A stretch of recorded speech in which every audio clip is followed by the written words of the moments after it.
Vashali is asking, are we, the jiva, in Brahman's dream? Okay.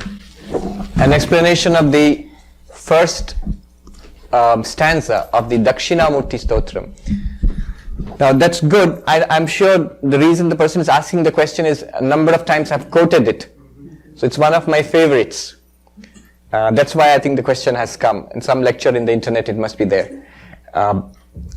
It's a hymn written by Shankaracharya to Dakshinamurti. Dakshinamurti is the south-facing Shiva, the Shiva who grants knowledge.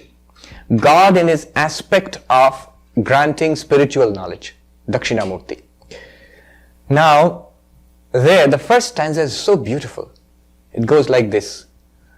Vishwam darpana drishyamana nagari tulyam nijantargatam pashyan atmani mayaya bahirivodbhutam yatha nidraya ya sakshat kurute prabodha samaye swatmanamevadvayam tasmai shri dakshinamurtaye gurumurtaye tasmai shri gurumurtaye namaidam shri dakshinamurtaye. I salute Shiva, Dakshinamurti Shiva. Who is my guru?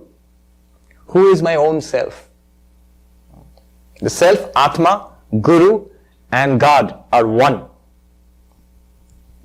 Ishvara Gururatmeti Murti Bheda Vibhagine. They appear in different forms as God, as my Guru and as my own self. It's one undivided reality. I salute that. In whom the entire universe appears like a city in a mirror. Look at this image. Vishwam Darpana Drishyamana Nagari Tulyam.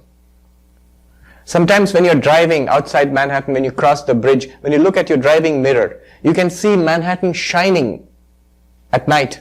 The lights of Manhattan shining in your mirror, in your driving mirror. It's like the whole city is in your mirror. You can see the buildings and the skyline and the bridge, everything you can see in the mirror. Exactly like that, Shankara says, the entire universe, like a city in a mirror, is in you, the consciousness. The mirror is you, consciousness. And in you, the entire universe appears. Now in the case of a mirror, the city is outside. And you're driving and the city is reflected in your mirror. But Shankaracharya says, Nijantargatam. Here there is no universe outside consciousness. By the power of Maya, the universe is projected in consciousness itself. How is this possible? We do it every day at night when you dream. Yatha nidraya, he says. Just like you dream. And when you dream, you forget that you are lying in your bed safe and sound, but you see your world, maybe Manhattan, and you see yourself walking in your dream, in the world created in your dream, in your mind. You are also there in that world. You have a body and you're walking, and you're talking with people. It's as if the world is outside you. In your dream, when you see a world, when you see people, it's as if the people are outside you. And yet they are in reality, all of them are in you, the dreaming mind. Isn't it? So an entire universe, a world is created and projected as if outside in our dreams every day in the night.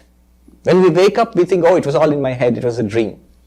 Exactly like that, in consciousness, an entire universe is projected, like a city in the mirror. Imagine there is no mirror no city outside, just the mirror and city there. They didn't have television in Shankaracharya's day. Otherwise, he could have given the example of a television where there's nothing outside needed for a reflection. It's produced from inside. So, in consciousness, this universe appears. The reason it appealed to me was, as a kid, I think I was maybe 9 or 10 years old. Once we were driving, I remember my dad was driving and we were in the outside a city, so it was dark. But when we were approaching the city, I saw the city in the mirror. I don't know why it struck me so deeply. I don't know why. I never forgot that. Years later, when I came across that example in Shankaracharya's Dakshinamurti Stotram, the universe is like a city seen in a mirror, shining in the mirror of your own consciousness. It's inside you.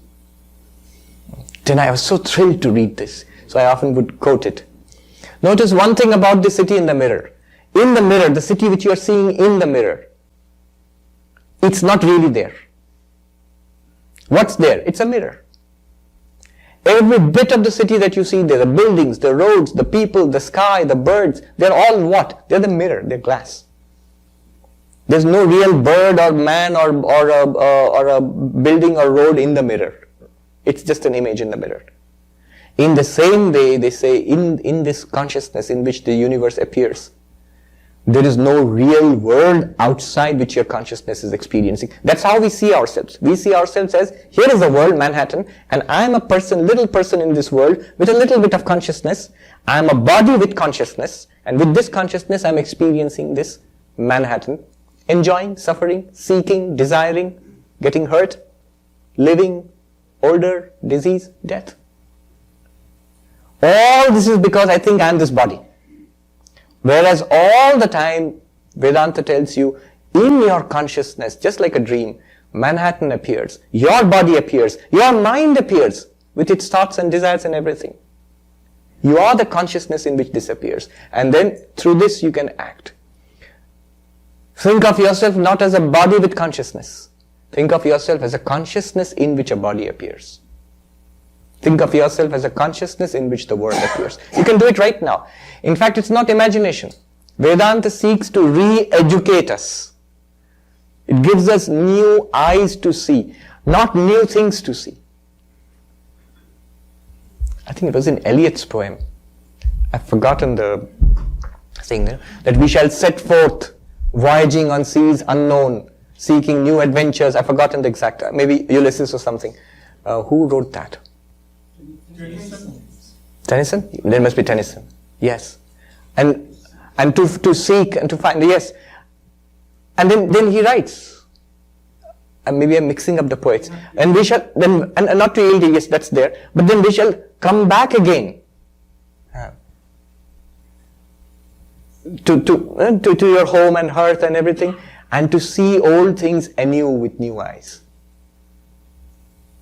Vedanta takes you on this journey and brings you back. Is that Tennyson? Yeah, the comeback part, I don't know where it is. So, when you come back again, the same world, now you are seeing it with new eyes, with the eyes of Vedanta. Yes. So, it also explains the second one. Are we creatures in Brahman's dream? A nice way of putting it. And there's a whole thing that, are we somebody in somebody else's dream? It's a nice philosophical conundrum. There's a modern version of that. That some philosophers say that there's a super advanced alien civilization which is running extremely advanced computer simulations, and our world and universe is a simulation in the computer simulation of some advanced alien civilization. And somebody no less than Elon Musk backs this theory. He says it's quite possible. It's quite possible. It's basically the same, are we in somebody else's dream theory? And one of the ideas is Vishnu is dreaming this dream of the universe. Lord Vishnu. And this universe appears in Vishnu's dream. But Vedanta will point out one thing here. Whether it's somebody else's dream or not, the one unchangeable, unchallengeable fact is, you are experiencing it, isn't it? Right now. You are experiencing your waking. You are experiencing your dreams. You are experiencing the absence of waking and dream in deep sleep. And again you experience waking and dreaming. That you experience cannot be denied. Vedanta is saying that whether what you experience is a dream or not, look at who is experiencing.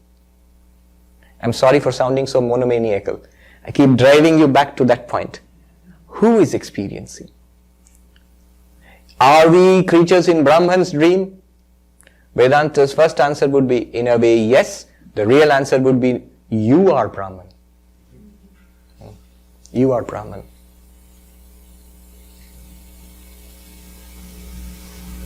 One alone exists. It appears as nature and soul. We are dreaming this dream of Maya.